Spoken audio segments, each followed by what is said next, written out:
아셔야 될 게 있는데요. 정말 알고 싶은 게 뭐예요? 지금 노래 다 있는데!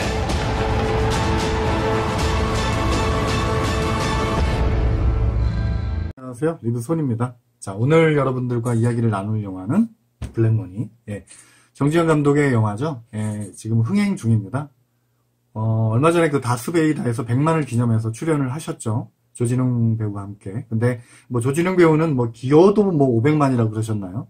어떤 그 흥행에 대한 자신감을 또 표현하셨는데 지금 빨간불이 들어왔죠. 예, 겨울왕국2의 그 스크린 독점 문제로 인해서 어찌 보면 지금 그 예매율 2위를 기록하고 있는 그 블랙머니가 가장 큰 피해 영화가 되고 있습니다. 네, 그래서 그런지 뭐 영화 아니어도 이 문제에 대해서 또 나름 생각을 갖고 계신 정지현 감독님이시지만 자신의 영화가 가장 큰 피해를 보고 있기 때문에 더 분노하셨을 것 같아요. 얼마 전에도 그 이 스크린 독점 문제에 대해서 인터뷰를 하셨죠. 개인적으로도 충분히 이해가 되고요. 참 안타까운 현실입니다. 사실 우리나라 영화 시장이 그 대기업의 잠식이 된 지는 벌써 오래됐죠.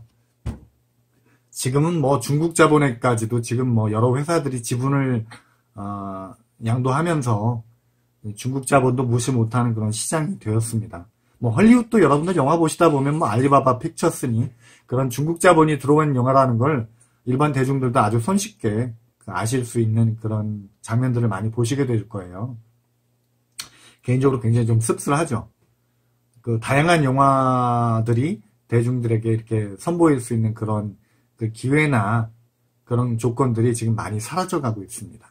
네, 그런 면에서 좀 많이 개인적으로 안타까움을 갖고 있고요. 이 문제는 계속 불거질 겁니다. 뭐 영화인들이 반발한다고 해서 정부가 뭐 바로 나서서 이런 문제를 제어할 어떤 제도를 만든다든지 그런 것들은 사실은 그 시장에 개입하는 것이기 때문에 또 사실 굉장히 부담이 될 거예요. 정부 차원에서도. 그래서 쉽지 않은 문제이기 때문에 좀 지혜를 모아야 되지 않을까. 물론 이제 저는 개인적으로 영화를 사랑하는 사람이기 때문에 어느 정도의 그 정부의 그 어떤 제재는 필요하다라고 생각을 하지만 또 안 달리 생각하시는 분들도 사실 많이 계시거든요. 그래서 이 문제는 상당히 어려운 문제다. 좀 지켜봐야 한다. 그렇게 생각이 되고요. 자, 두 번째로 이제 영화 얘기를 좀 본격적으로 해볼게요. 여러분들, 이 영화는 제가 대중의 시선으로 영화를 보기 때문에 제가 간단하게 말씀을 드릴게요. 이 영화는 그 막프로라고 하는 검사, 조진우 씨가 연기한 그 검사 캐릭터, 그 캐주얼하게 표현된 그 캐릭터에 많이 기대고 있는 영화입니다. 여러분들이 재밌게 보실 수 있어요. 정지현 감독님이 그 금융 문제를 너무 이렇게 진지하게 하면 누가 재밌게 보겠나 뭐 이런 얘기를 하시면서 재미난 영화를 만들려고 노력했다. 그런 얘기를 하셨는데 충분히 공감을 해요. 그래서 이 검사 캐릭터가 상당히 캐주얼합니다. 예, 코미디적인 요소가 들어가 있어요. 그래서 대사도 좀 우스꽝스러운 우스운 피식피식 웃음이 나는 그런 대사들도 중간중간 들어가 있고요. 물론 그게 과하지를 않아요. 그래서 대중들이 이 영화를 조금 부담 없이 보실 수 있는 장점은 있습니다. 또 그게 어느 정도 흥행성에도 주요하게 먹혔다라고 저는 생각을 해요. 하지만 개인적으로 안타까움을 갖고 있는 지점이 바로 이 지점입니다. 자, 여러분들 이 영화는 론스타 사건을 기반으로 한 영화라는 걸 많이 아실 거예요. 근데 젊은 분들은 이 영화상으로는 대한은행 매각 사건이라고 나오지만 이 젊은 분들은 사실 론스타 사건이 뭔지 잘 기억 못 하시거든요. 그리고 기억하시는 분들도 정확하게 시간이 좀 지나다 보니까 정확하게 그 맥락을 잘 모르실 거예요. 근데 이 영화가 의미 있는 영화인 것은 이 론스타 사건은 여러분 아직 끝난 사건이 아닙니다. 현재 진행형인 사건이에요. 제가 간단하게 좀 요약을 해드리고 이 영화를 좀 보시면 좀 더 재밌게 또 나름 의미 있게 영화를 보시지 않을까 싶어요. 론스타 사건은 이겁니다. 그 부실이 이어지던 외환은행의 매각을 결정하게 되고 이 외환은행 인수에 있어서 론스타라고 하는 헤지펀드죠. 이 외국의 헤지펀드인데 헤지펀드는 그냥 뭐 소수의 투자자들이 모인 어떤 개인적인 어떤 투자 집단이라고 보시면 이해하시면 될 것 같아요. 뭐 조국 사태에서 뭐 사모펀드 얘기 막 나오고 그랬잖아요. 여러분 기억나시죠? 뭐 개인 펀드를 사모펀드라고 하죠. 이 헤지펀드도 최대의 이익을 추구하는 소수의 투자자 집단이다. 그들의 펀드다 이렇게 이해를 하시면 될 것 같아요. 근데 이 헤지펀드인 론스타는 외환은행 인수에 참가할 그 자격이 없습니다. 근데 그들에게 이 외환은행 인수를 하도록 하기 위해서 예외 조항으로 있던 그 BIS 비율 8% 이하일 경우라는 것을 맞추기 위해서 영화에도 나오지만 그 금감원 그 관계자와 외환은행 쪽에서 짜고 이 BIS 비율을 8% 이하로 낮추는 가짜 서류를 만들었고 그거를 바탕으로 론스타가 외환은행을 인수하도록 도와줬다라고 하는 그 의혹이 있는 것이죠. 결국 론스타는 외환은행을 인수했고요.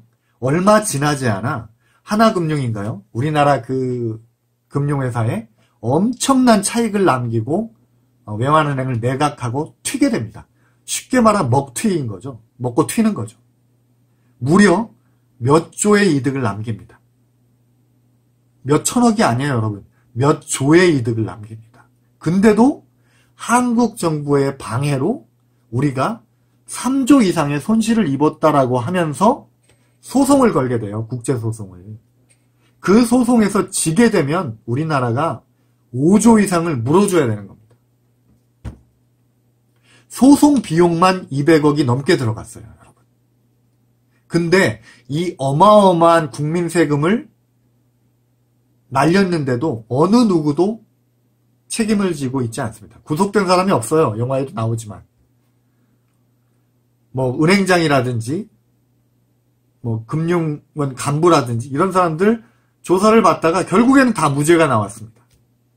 구속된 사람이 한 명도 없어요. 이 엄청난 돈을 손해보게 생겼는데도. 뭐 다행히 얼마 전에 뭐 하나금융이 중재해서 뭐 승소를 했다라고 하는데 아직 최종 결과가 나온 거는 아닙니다, 여러분. 뭐 승소를 자신한다고는 하지만 어찌됐건 승소한다 해도 여러분 이 문제로 인해서 이미 론스타는 몇 조가 넘는 이득을 보고 해외로 튀었고요. 소송 비용만 200억이 넘는 돈을 손해를 봤습니다. 그 돈은 다 누가 책임을 져요? 바로 국민들이 세금으로 충당이 되는 겁니다. 그렇기 때문에 저는 다시 영화 얘기로 돌아가면 이 영화를 대중들에게 다가서기 위해서 좀 더 캐주얼하게 접근한 것에 대해서는 공감하지만 그것이 또 아쉽다라는 거예요. 여러분, 왜냐면 이 영화를 여러분들이 보고 나서 어떤 생각이 드세요? 그냥 굉장히 캐주얼한, 코믹한 그 막프로라고 하는 조진웅 씨의 그 연기에 대해서만 기억이 날 거예요.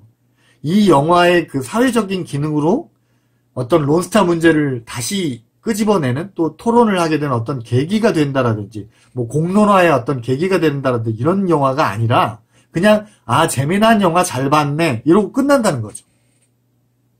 너무 캐주얼한 그 조진웅 씨의 그 캐릭터에 의존하다 무게중심을 두다 보니 이 영화의 진짜 의미가 퇴색이 됐다는 거예요.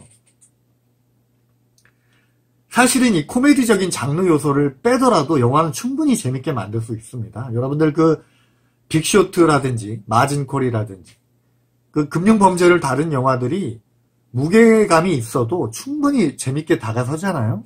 집중력을 흐리지 않게 영화를 끌고 갑니다.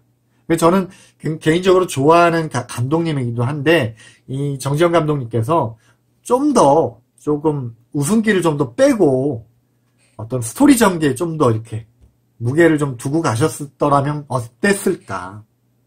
이게 캐릭터가 캐주얼하게 가다 보니까 다스베이다에 나왔을 때도 여러분 100만 기념으로 나왔을 때도 어떤 얘기만 주로 나누게 돼요? 400만을 넘길 거냐 말 거냐. 사실은 이 얘기만을 계속 하게 돼요. 저는 그것이 김어준 씨에 대해서 되게 저는 팬이라고 해도 과언이 아닌데 아쉬웠어요. 사실은 이 영화가 400만 넘어가냐 마냐는 중요한 게 아니에요, 여러분. 이 영화가 다루고 있는 론스타에 대한 어떤 이야기를 하는 것이 그 시사 프로그램에게도 맞고 그것이 훨씬 더 의미 있는 시간이라는 거예요. 굉장히 인기 프로그램인 다스베이다에 나와서 400만에 대한 그 흥행에 대한 얘기를 하는 것도 필요하지만 그건 간단히 마무리하고 론스타 문제를 전문가를 초빙해서 영화 이야기와 곁들여서 비교를 하면서 이렇게 이야기를 하는 것이 사실은 더 알찬 프로그램이 된다는 것이죠. 그냥 500만이 되면 400만이 되면 다시 부르겠습니다라고 하시는데 그때도 또 이번에 또 1000만이 될 거냐 이런 얘기로 시간을 낭비하지 말았으면 좋겠어요. 저는. 예. 중요한 건 그게 아닙니다. 예. 이 영화가 가지는 사회적 의미, 론스타라는 사건에 대해서 재조명하는 그런 시간이 돼야 되는 거죠. 자, 이 영화는 개인적으로 10점 만점에 7점을 드리고 싶습니다. 개인적으로 여러분들이 즐겁게 보실 수 있는 영화고요. 아까 말씀드린 그런 아쉬운 점들 때문에 마음으로는 9점을 드리고 싶으나 7점을 드렸다는 점을 밝히고요.